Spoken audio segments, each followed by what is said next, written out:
सभी दर्शकों का अन्नदाता कार्यक्रम में बहुत बहुत स्वागत करती हूं। हमारे देश का किसान जन का पोषक है, वो श्रम का देवता है, अन्नदाता है और उसमें ही भारत की आत्मा निवास करती है। ऐसे ही किसानों की प्रगति के लिए हम खेती बाड़ी से जुड़ी बहुत सी नई लाभकारी जानकारियां हर रोज सुबह आपके लिए लेकर आते हैं। तो चलिए कार्यक्रम शुरू करने से पहले देखते हैं क्या है आज के अन्नदाता में खास। भिंडी की फसल में कीट और रोग नियंत्रण।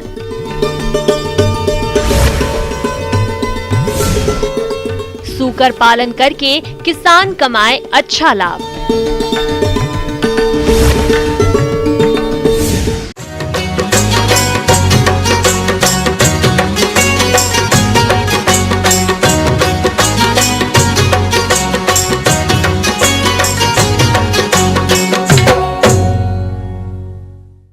हमारे प्रदेश के अनेक किसान भाई भिंडी की खेती करके अच्छा मुनाफा कमाते हैं, लेकिन कभी कभी उनकी फसल में कीट और रोगों का प्रकोप होने लगता है, जिसकी वजह से भिंडी के उत्पादन में कमी आ जाती है।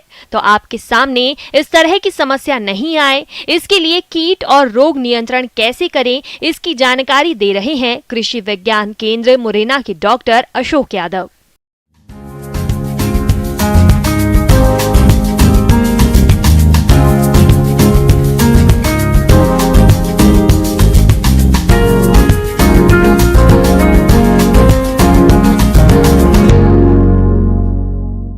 सब्जियों में भिंडी की फसल का अपना एक विशेष महत्व है और ये महत्व इसलिए और बढ़ जाता है क्योंकि भिंडी की जो फसल है वो लगभग 40 दिन से इसकी शुरुआत हो जाती है।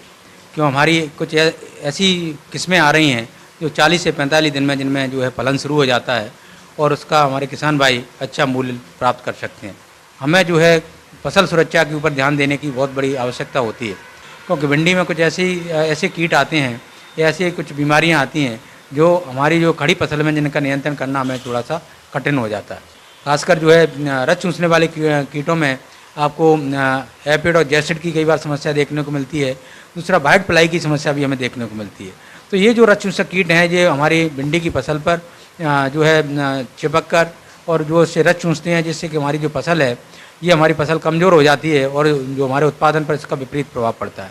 तो इसके प्रबंधन के लिए हम जो है जो हमारे जो कीटनाशक हैं, खासकर जो हमारे जो ऐसे कीटनाशक जो जिनको जो है सिस्टमिक इंसेक्टिसाइड हम बोलते हैं, ऐसे कीटनाशकों का उपयोग हम इसमें कर सकते हैं। जैसे हमारा एसिटामाप्रिड है, इसको हम जो है लगभग 100 से 125 ग्राम प्रति हेक्टेयर के हिसाब से इसको हम ले सकते हैं। हम जो है मेथाइल डेमेटोन का हम उपयोग कर सकते हैं। हम जो है इमिडाक्लोपिड का हम उपयोग कर सकते हैं। इन कीटनाशकों का उपयोग हम जो है रस चूसक कीटों के प्रबंधन में हम कर सकते हैं। किसान भाइयों, भिंडी की फसल को सबसे अधिक नुकसान तना और फल छेदक कीट द्वारा पहुंचाया जाता है। यदि आपने समय रहते इसका नियंत्रण नहीं किया तो भिंडी की फसल पूरी तरह से बर्बाद हो सकती है, जिससे आपको भारी नुकसान होगा। इसलिए आप इसकी पहचान कर नियंत्रण जरूर करें। कई बार जो है भिंडी में हमें जो है फल वेदक है उसकी समस्या भी देखने को मिलती है। तो फल वेदक के लिए सबसे पहले तो हम जो है जैविक कीटनाशियों का उपयोग करें। जैसे VDK आता है, बैसिलस thuringiensis, ये जो है लगभग 1 किलोग्राम प्रति हेक्टेयर के हिसाब से हम इसका भी उपयोग जो है कर सकते हैं। हम स्पाइनोसाइड का उपयोग कर सकते हैं। ये जैविक कीटनाशी हैं, इनका जो है आपके जो फल वेदक है उसके प्रबंधन में बहुत अच्छा ये लोग ये काम करते हैं। इन इल्लियों के नियंत्रण के लिए खेत में फेरोमोन ट्रैप लगाना चाहिए। इसके अलावा रात्रि के समय खेत में प्रकाश प्रपंच की भी व्यवस्था होनी चाहिए और इल्लियों की शुरुआती अवस्था में जैविक नियंत्रण के लिए नीम तेल 5 मिलीलीटर प्रति लीटर पानी के हिसाब से घोल बनाकर छिड़काव करें। यदि कीटों का प्रकोप आर्थिक क्षति स्तर से अधिक हो तो इनके रासायनिक नियंत्रण के लिए इमामेक्टिन बेंजोएट दवा की 10 ग्राम मात्रा को 15 लीटर पानी के हिसाब से घोल बनाकर छिड़काव करें। इसके अलावा वाइट फ्लाई की कंट्रोल के लिए विशेष तौर पे हमें जो है निगरानी की आवश्यकता होती है, क्योंकि वाइट फ्लाई एक ऐसा कीट है जो भिंडी की फसल में जो है येलो मोज़ेक डिसीज को फैलाने का कार्य करता है। तो इसके प्रबंधन के लिए हम जो है भिंडी की जो रोग प्रतिरोधी जो किस्में हैं, खासकर जो है आपकी येलो मोज़ेक जो बीमारी है इसके प्रति जो प्रतिरोधक क्षमता रखने वाली जो किस्में हैं उनका हम चयन करें। उसमें जैसे BRO 6 है, और दूसरी जो कई अच्छी जो किस्में आज मार्केट में आजकल उपलब्ध हैं, ऐसी किस्मों का हम चयन करें जिससे कि जो हमारी फसल में जो है येलो मोज़ेक डिसीज की समस्या ना आए। और इस समस्या को रोकने के लिए शुरुआत में हम बीज उपचार करें हमारा जो है इमिडाक्लोपिड से, जिससे कि जो है आगे आने वाले समय में इसका जो है रोग की समस्या न बढ़े। विशेष तौर पर हम जो ध्यान देने की आवश्यकता होती है, अगर इस कीट का जो प्रकोप हमारी भिंडी की फसल में देखने को मिलता है तो हम जो है एसिटामाप्रिड या थायोमेथाक्साम का उपयोग करें और उससे हम इस कीट का प्रबंधन करें। लेकिन मैं यहाँ पर एक विशेष तौर पर हमारे जो किसान भाई हैं उनको ये बताना चाहूँगा, क्योंकि भिंडी एक ऐसी फसल है जो हमारे डेली यूज में हमारे काम आती है। तो जब कभी भी अगर हमें कीटनाशक का छिड़काव अपनी तो उस समय करना चाहिए जब हम अपनी फसल को तोड़ने के बाद, और उसके बाद उसका उपयोग करें, और जिससे कि उसका जो वेटिंग पीरियड है उस कीटनाशी का वो उस समय तक निकल जाए, उसके बाद ही हम दूसरी तोड़ाई करें। तो अगर इन चीज़ों का अगर हम ध्यान रखते हैं तो हम ये पाते हैं कि जो हमारी भिंडी की जो फसल है उससे हमारे किसान भाई बहुत अच्छा उत्पादन प्राप्त कर सकते हैं। किसान भाइयों, अब लेते हैं एक छोटा सा ब्रेक।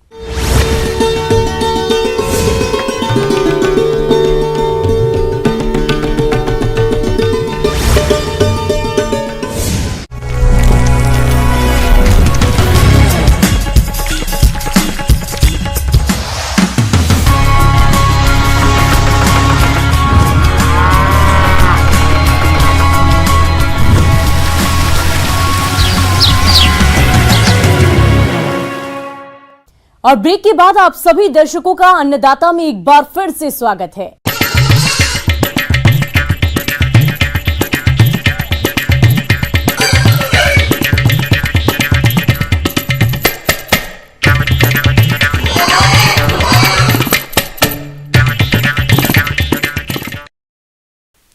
किसान भाइयों, सूकर पालन कम समय में अधिक लाभ देने वाला व्यवसाय है और जो युवक पशुपालन को व्यवसाय के रूप में अपनाना चाहते हैं उनके लिए आय की दृष्टि से बहुत लाभदायक है, क्योंकि सूकर एक बार में 5 से 14 बच्चे देने की क्षमता वाला एकमात्र पशु है, जिसमें साधारण आहार को मांस में परिवर्तित करने की अत्यधिक क्षमता होती है। तो आप कैसे करें सूकर पालन, इसकी जानकारी लेते हैं डॉक्टर प्रदीप कुमार से।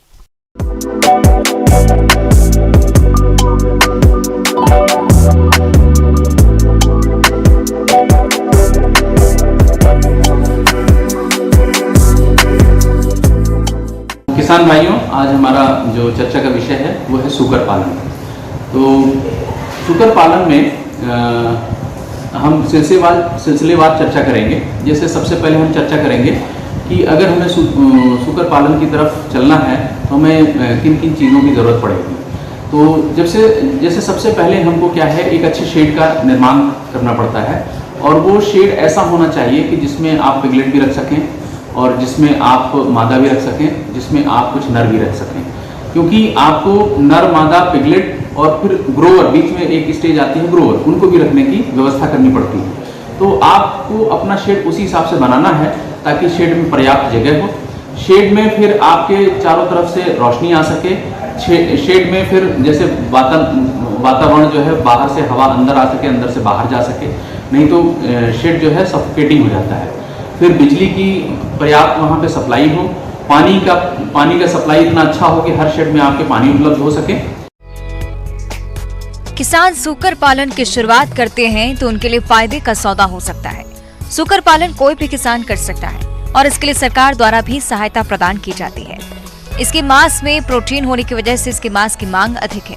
मादा सूकर एक बार में 10 से 12 बच्चों को जन्म देती है और इस व्यवसाय में इनके रहने के स्थान और अन्य सामग्री पर कम निवेश की आवश्यकता होती है। देश में सूकर की काफी प्रजातियां हैं, लेकिन मुख्य रूप से लार्ज व्हाइट यॉर्कशायर, लैंड्रेस, हल्का सफेद यॉर्कशायर, हैम्पशायर, ड्यूक इंडिजीनियस और घंघरू, साथ ही झारसूक आदि अधिक प्रचलित है।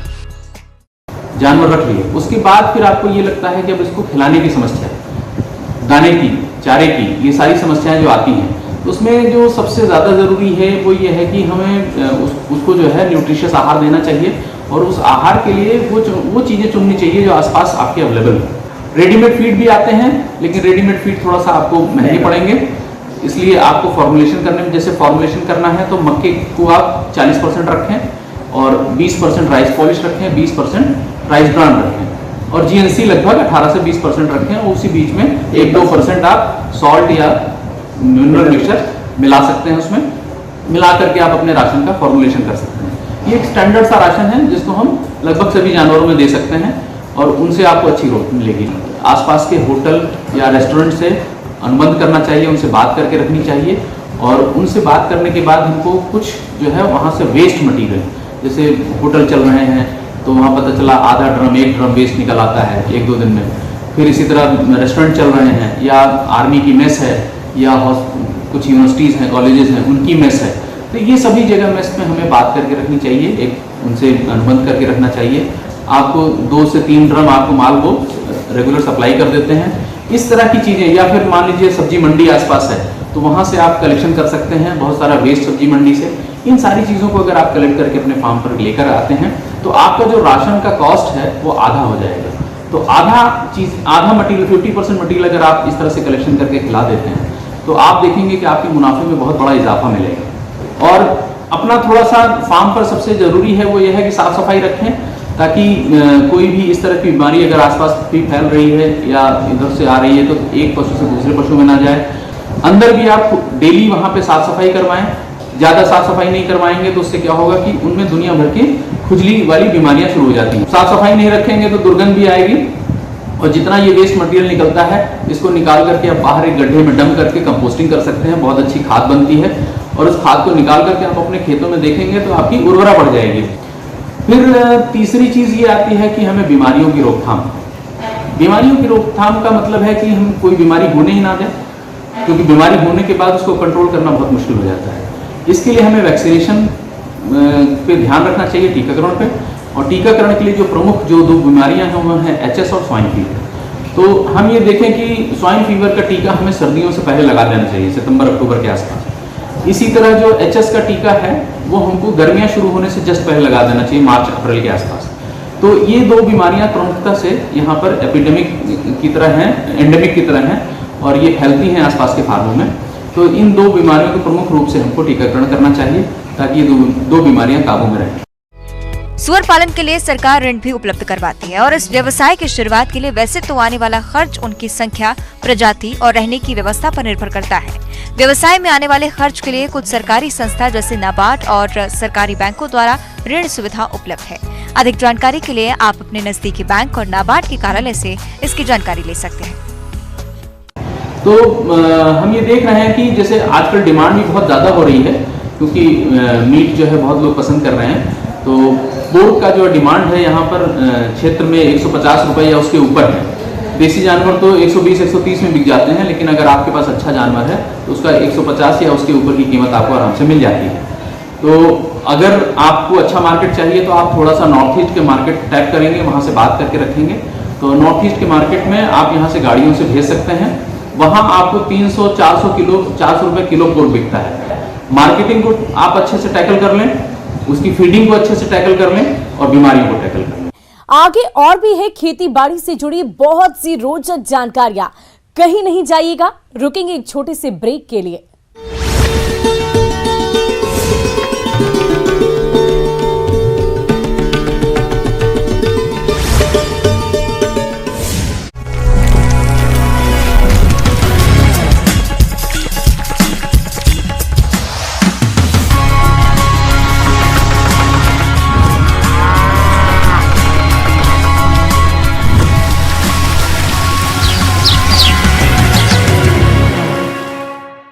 ब्रेक के बाद एक बार फिर से आप सभी दर्शकों का अन्नदाता कार्यक्रम में स्वागत है।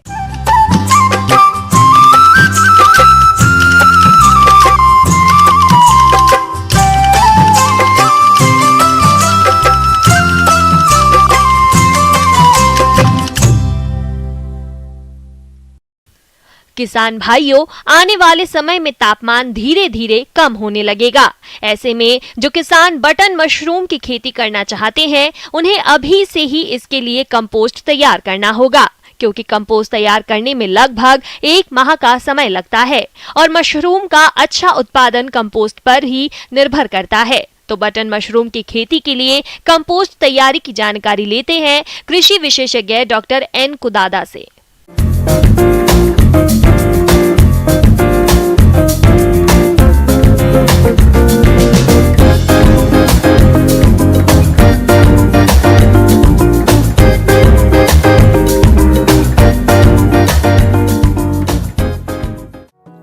देश में श्वेत बटन मशरूम की खेती बड़े पैमाने पर की जा रही है। उत्पादन की दृष्टि से इसका विश्व में प्रथम स्थान है।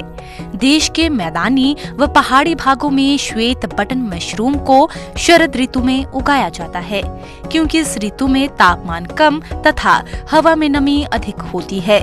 मशरूम की खेती करने का तरीका खाद्यान्न और बागवानी फसलों से बिल्कुल भिन्न है, अतः इसकी खेती शुरू करने से पहले प्रशिक्षण देना हितकर होता है। कंपोस्ट को कैसे बनाते हैं और उसके लिए क्या क्या आवश्यकता पड़ती है, क्या क्या सामग्री की आवश्यकता होती है, तो उसके संबंध में मैं आप लोगों को विस्तृत जानकारी दूंगा। सबसे पहले गेहूं का भूसा लें या आपका धान का भूसा भी ले सकते हैं, लेकिन जो भी लेंगे मिनिमम कम से कम 5 क्विंटल का ये होनी चाहिए। गेहूं का भूसा 5 क्विंटल लेनी चाहिए। इसके साथ उसी रेशियो में आप दे सकते हैं यूरिया 8.5 kg और कैल्शियम अमोनियम नाइट्रेट 10 kg लें। सिंगल सुपर फॉस्फेट आपका 5 kg और म्यूरेट ऑफ पोटास 5 kg और चोकर 25 kg और गुड़ का सीरा 11 kg और जिप्सम 50 kg और फुराडॉन या मुर्गी खाद हम लोग लेते हैं 175 kg। इतनी सामग्री आपको इकट्ठा कर लेनी होगी पहले ही, जब खाद बनाने से पहले ही आपको मिनिमम यानी कि कम से कम 5 क्विंटल स्टॉक का बनाना होगा, क्योंकि अगर मान ले इससे कम बनाएंगे तो क्या होगा, उसका डिकम्पोज नहीं हो पाएगा। आजकल वैज्ञानिकों के अथक प्रयासों के फलस्वरूप खुम्ब को कृत्रिम ढंग से तैयार की गई खाद कंपोस्ट पर उगाया जा रहा है। श्वेत बटन खुम्ब उगाने के लिए खाद यानी कंपोस्ट को 3 विधियों से तैयार किया जाता है, जिनमें पहली है छोटी विधि, दूसरी है लंबी विधि और तीसरी है इंडोर विधि। छोटी और इंडोर विधि से खाद तैयार करने में समय कम लगता है, लेकिन अधिक पूंजी और संसाधनों की आवश्यकता होती है, जो कि काफी महंगे हैं। फिलहाल हम चर्चा करते हैं लंबी विधि से खाद बनाने की, जिसे किसान आसानी से तैयार कर सकते हैं। तो इसके इतना सामान इकट्ठा करने के बाद फिर हम लोग इसको गेहूं का भूसा को हम लोग भिंगा लेते हैं। 2 दिन तक भिंगा लेते हैं, पानी डाल करके स्प्रे करके हम लोग 2 दिन भिंगा लेते हैं। और जिस दिन सारा चीज़ को मिलाएंगे, यानी कि और सामग्री जैसे urea, calcium ammonium nitrate, SSP, muriate of potash, चोकर, गुड़ का सीरा, ये सब जिस दिन मिलाएंगे और जिस दिन मिलाएंगे उस दिन हम लोग 0 डे मानते हैं। एकदम 0 डे मानते हैं, उसी दिन सारा चीज़ हम लोग उसको मिला देते हैं, ढेर बना लेते हैं, एकदम इकट्ठा करके ढेर बना लेते हैं। ढेर बनाने के बाद इसको चारों ओर से पॉलीथीन से ढक देते हैं। गीले किए गए मिश्रण को मिलाकर करीब 5 फुट चौड़ा और 5 फुट ऊंचा ढेर बना लें। ढेर की लंबाई सामग्री की मात्रा पर निर्भर करती है। ये ढेर 5 दिन तक ज्यों का त्यों बना रहने दें और जरूरत हो तो बाहरी परतों में नमी कम होने पर आवश्यकता के अनुसार पानी का छिड़काव किया जा सकता है। 2-3 दिनों में इस ढेर का तापमान करीब 65 से 70 डिग्री सेल्सियस हो जाता है, जो कि एक अच्छा संकेत है। ढकने के बाद इसको ऐसा आपको 6 दिन तक वैसे छोड़ दें। 6ठा दिन में हम लोग फर्स्ट टर्निंग पहली पलटाई करते हैं, प्रथम पलटाई करते हैं। अब जैसे पलटाई करने का भी तरीका यह है, जैसे साइड वाला को अलग कर लें, ऊपर वाला को अलग कर लें और नीचे वाला को भी अलग कर लें। इस तरह से 3 पार्ट आपका 3 भाग बनेगा। तो सबसे जो बीच में जो था, बीच वाला को आपको नीचे रखना है और ऊपर वाला को बीच में आएगा और जो सबसे नीचे था ऊपर चला आएगा। इस तरह से हम लोग पलटाई करने का सीक्वेंस इसमें हम लोग करेंगे। करने के बाद फिर हम ऐसा फिर उसके बाद हम लोग इसमें सीट आता है, पॉलीथीन सीट से ढक देते हैं। ढकने के बाद फिर इसको और 4 दिन ऐसे छोड़ देना है। 4 दिन के बाद फिर दूसरी पलटाई करना है। दूसरी पलटाई करने की विधि जो है वो भी उसी तरह से करना है। उसी सीक्वेंस में पहले जैसे जिस सीक्वेंस में हम लोगों ने मिलाए हैं उसी सीक्वेंस में फिर मैंने मिला करके एक ढेर बना देना है। ढेर बनाने के बाद फिर इसको हम लोग ढक देते हैं। इसके बाद फिर उसको हम ढक दिया। ढकने के बाद फिर 13वां दिन में 3rd पलटाई करते हैं। तो पलटाई करने के बाद पलटाई करने का तरीका वही है। और इस 13वां दिन में हम लोग जिप्सम मिलाते हैं। जिप्सम मिलाने के बाद फिर वही सीक्वेंस में हम लोग इसको ढेर बना देते हैं। और उसके बाद फिर हम लोग उसी तरह से मतलब हम लोग इसको ढेर बना देते हैं। ढेर बनाने के बाद फिर हम क्या करेंगे, उसके बाद हर तीसरे दिन में चौथाई पलटाई भी करना है, फिर आपका 5वां पलटाई इसी तरह से करना है। इस तरह से 8वां पलटाई में हम हमारी खाद तैयार हो जाती है। इस तरह से 28वां दिन लगता है एकदम, 28 दिन में कंप्लीट तैयार हो जाता है। और 28 दिन में फिर हम इसका चेक कर लेते हैं कहीं इसमें अमोनिया का गंध तो नहीं है, या और अमोनिया का गंध हम कैसे पहचानेंगे एकदम। जैसे गौशाला में किसान भाई जैसे गौशाला में जाते हैं तो कैसे किस तरह का एकदम गंध आती है, उसी तरह का गंध नहीं होनी चाहिए। ये गंध रहने से क्या, अमोनिया का गंध रहने से क्या हो कि माइसिलियम जो फंगस का माइसिलियम इसको मार देता है। इसलिए बिजाई करने से पहले हम सुनिश्चित कर लें कि इसमें अमोनिया की गंध नहीं हो। कंपोस्ट बनाने के दौरान कुछ सावधानियां बरतना जरूरी है, नहीं तो कंपोस्ट अच्छी तरह नहीं होगा। कंपोस्ट तैयार करने के लिए साफ सुथरे स्थान का चयन करें और हो सके तो हवादार कमरे या हॉल में कंपोस्ट तैयार करें। कंपोस्ट को तैयार करने के लिए सही मात्रा में अवयवों को मिलाएं और समय पर पलटाई का काम करें। जो भी व्यक्ति पलटाई का काम करते हैं वे हाथों में दस्ताने और जूते अवश्य पहने। कंपोस्ट को कभी भी खुले स्थान पर नहीं बनाएं। दीवार खड़ा कर लें, लेकिन ओपन टाइप का होनी चाहिए, हवा जहाँ, क्योंकि जैसे पलटाई करेंगे तो बहुत गंद करता है, इसलिए उसको भी ध्यान में रखते हुए बंद कमरे में कभी नहीं बनाया एकदम। ये इन सब बातों को ध्यान रखें तो अच्छा रहेगा। इस तरह से 28 दिन में आपका जैसे चेक कर लीजिए, चेक करने के बाद अब इसमें अमोनिया की गंध नहीं है तो ये आप सुनिश्चित कह सकते हैं कि हमारा कंपोस्ट रेडी हो गया, आगे की प्रक्रिया के लिए हमारा रेडी हो जाता है। इस तरह से हमारा कंपोस्ट 28 दिन में कंप्लीट तैयार हो जाता है।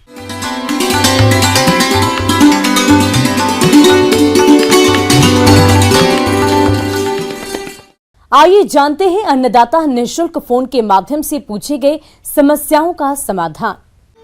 अन्नदाता निःशुल्क फोन संपर्क सेवा के माध्यम से पूछे गए प्रश्नों में से आज हमने जिस प्रश्न को कार्यक्रम में शामिल किया है उसे पूछा है ग्राम पोहरी, जिला नीमच के कृषक अनुज कुमार ने। ये फसलों में कातरा कीट के नियंत्रण के बारे में जानकारी चाहते हैं। तो अनुज कुमार जी, आपकी जानकारी के लिए प्रस्तुत है कार्यक्रम का ये अंश। यह कीट बहुभक्षी कीट है जो लगभग सभी फसलों का आता है। उसके अलावा ये खरीफ में सबसे ज्यादा चौला, मूंग, गंवार और अगर ये नहीं मिले तो दूसरी फसलों को भी खा लेता है। इसका खाने का तरीका है, ये एक साथ ग्रुप में चलते हैं और आर्मी की तरह चलते हैं, बैंड में चलते हैं जैसे आर्मी चल रही हो, और पीछे ऐसे लगता है जैसे खेत को कोई जानवर चर गया हो। तो ये खतरनाक कीट है।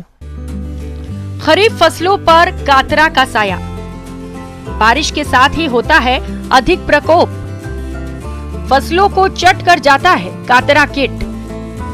किसानों की करी कराई मेहनत पर फेर देता है पानी। समय पर नियंत्रण न करने पर किसान हो जाते हैं बर्बाद।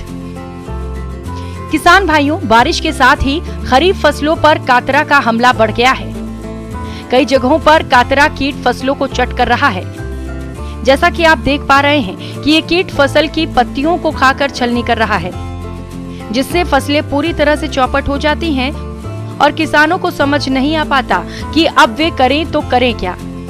इसीलिए सबसे पहले आपको इस कीट को पहचानना जरूरी है। जब आपको खेत के मेड़ के आसपास जो खरपतवार उगे हुए हैं उस पे पीले कलर के अंडे दिखे, हल्के पीले कलर के, तो समझ जाना चाहिए कातरा के अंडे, और वो पत्तियों की निचली सतह पर देते हैं। अब इन अंडों से लठ निकलेगी बाहर और लठ के ऊपर रोए होंगे, बाल होंगे, बालदार होंगे, हेरी कैटरपिलर्स जिसको बोलते हैं।